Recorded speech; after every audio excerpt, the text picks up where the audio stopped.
अनोखी मोहब्बत। अम्मा देख लो, मैं कब से घर आया हुआ हूँ। भूख से बुरा हाल है, अभी तक खाना गर्म करके नहीं लाई। आपकी लाडली। अभी लाई भाई। ये देखो, शर्ट पर हल्का सा दाग वैसे ही है। तुम्हें तो कपड़े भी ठीक से वॉश नहीं करने आते। लाओ भाई, ये मुझे दे दो, दोबारा वॉश कर दूंगी।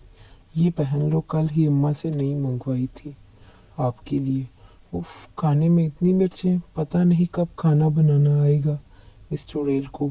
अम्मा आप खुद खाना बना लिया करे ना, ऐसा खाना मुझसे नहीं खाया जाता।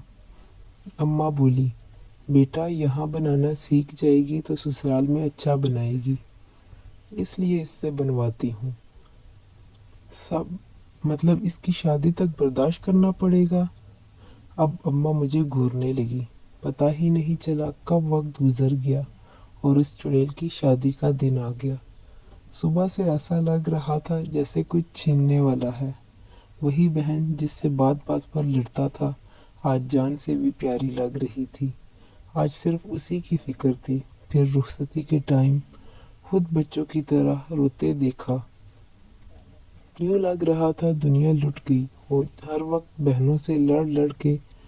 मगर जब ये वक्त आता है जैसे जिस्म से जान ही निकल जाती है।